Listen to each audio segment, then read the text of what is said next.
به من بگو لیلی، نوشته مهسا ظهیری. فصل 4. نسیم آخرین قاشق شسته شده رو خشک کرد و گفت نه، من نمیتونم بیام. صدای پشت تلفن که روی اسپیکر بود توی آشپزخونه پخش شد. مطمئنی؟ حالا یکم برنامه‌هاتو سبک سنگین کن، شاید تونستی. نسیم به صدای مادرش که سعی داشت ناامید به نظر برسه لبخندی زد و گفت باشه، ببینم چی میشه. از اردیبهشت نیومدی خونه؟ شما که هر ماه میاید، چه فرقی داره؟ ناسلامتی الان اینجا خونه منه. قاشق‌ها و بشقاب و لیوان خشک شده رو داخل قفسه ها مرتب کرد. صدای مادرش رو شنید. آخه کلاسای من فشرده شده، میترسم نرسم زیاد بهت سر بزنم. نسیم بلند خندید و گفت مامان 55 سالته، هنوز بیخیال این کلاس ملاسا نشدی؟ 54 سال. هر دو خندیدند و نسیم که همیشه این روحیه سرزنده مادرش رو تشویق میکرد گفت شوخی میکنم. میدونم. در کابینت رو بست، گوشی رو برداشت و سمت تنها اتاق آپارتمان کوچیکش رفت. صدای مادرش دوباره به گوشش خورد. تو چی؟ اونجا تنهایی حوصلت سر نمیره؟ این لحن مادرش رو خوب میشناخت. هر وقت میخواست از زیر زبونش حرفی بکشه از این لحن استفاده میکرد. تأکیدش روی تنهایی هم که جای بحث نداشت. نسیم لبخند زد و در حالی که مانتوش رو از پشت در برمی داشت گفت نه، حوصله‌ام سر نمیره، سرم شلوغه. شلوغ؟ نسیم نفسش رو فوت کرد و گفت با کار. هنوز این آقای خوشتیپه که تو بیشتر از من منتظرشی پیداش نشده. من به خاطر خودت میگم، میترسم به تنهایی عادت کنی. با خنده دکمه های مانتو رو بست و جلوی آینه میز آرایش کوچیکش ایستاد. صدای مادرش دوباره پیچید. نسیم، همین الان نجمان اومد، بیا باهاش حرف بزن. باشه، بده بهش. صدای برادرش رو شنید. دستمه. خندید و گفت احوال تازه دوماد. تو دیگه شروع نکن. نسیم شال رو روی سرش مرتب کرد و گفت اوکی، چه خبرا؟ هیچی، مثل همیشه، میرم اداره، برمیگردم. زهرا چطوره؟ اونم خوبه، سلام میرسونه. تو چی؟ وضعیت دفترت میزونه؟ آره، همه چی خوبه. تو آپارتمان چی؟ مشکلی نداری؟ نه، نگران نباشید، هرچی پیش بیاد خبر میدم. حالا فردا میبینمت، مفصل حرف میزنیم. نجمان، من نمیتونم بیام، ناراحت میشی؟ نجمان بعد از چند ثانیه سکوت جواب داد من که نه، ولی مادر زهرا ناراحت میشه. اون سری هم که دعوت کرد نیومدی. بعدن زنگ میزنم عذرخواهی میکنم. لازم نیست.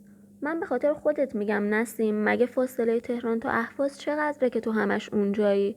وقتت هم که با آدمای خلوچل و بدبخت بیچاره میگذره.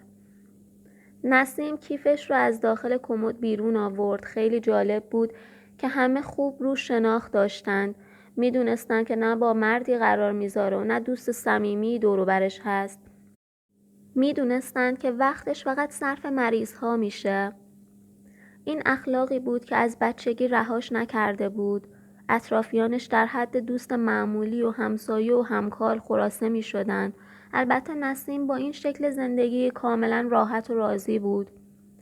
موبایلش رو توی کیفش گذاشت و گفت نگران من نباشید، همه چیز زندگی من طبق برنامه هم پیش میره.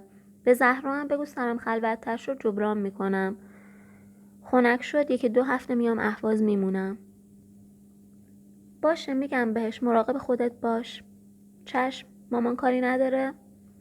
نجمان از مادر پرسید و بعد جواب داد نه. راستی یه بسته واسه موبایلت بگیر، هیچ وقت نمیشه آنلاین گیرت آورد. خندید و گفت باشه، به همه سلام برسون. خداحافظی کردند. کیفش رو روی شونه انداخت و با نگاه دیگه‌ای به آرایش محو صورتش توی آینه از آپارتمان بیرون رفت.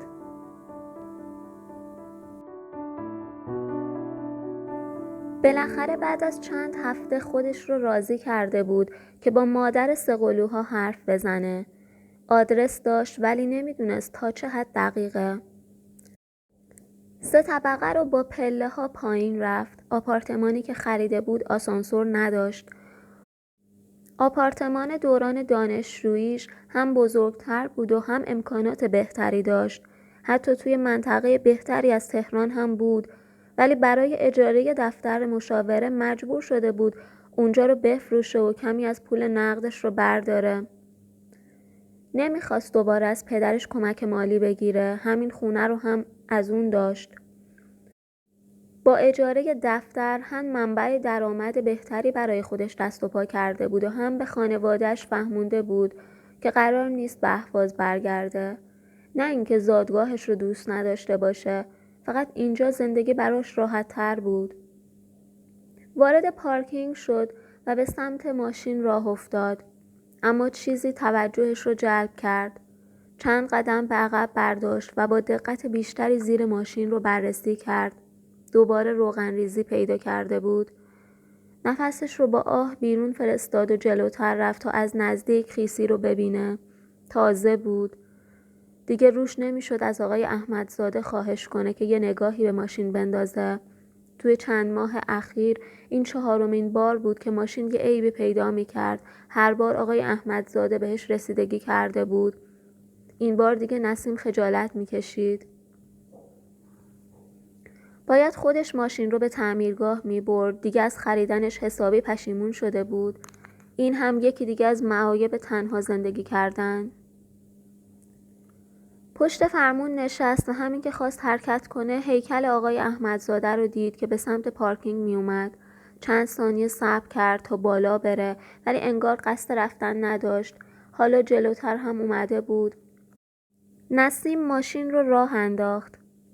نزدیک مرد شیشه رو پایین داد و سلام و احوال پرسی کرد. مرد با لبخند گفت: ماشینتون رو موقع رفتن دیدم، مثل اینکه دوباره.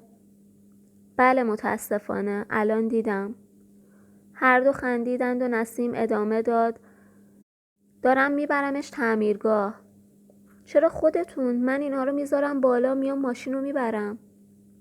نون و نایلون های توی دستش رو نشون داد. نسیم گفت: نه زحمتتون میشه. چه زحمتی؟ پس همسایگی به چه درد میخوره؟ آخه نمیشه که هر سری برای شما درد سر بشه. این حرفا چیه؟ شما تنهایید، منم که از دستم برمیاد. شاید خودم یه نگاهی بهش بندازم حل بشه. پایان این بخش بعدی رو از همین کانال دنبال کنید. ممنون.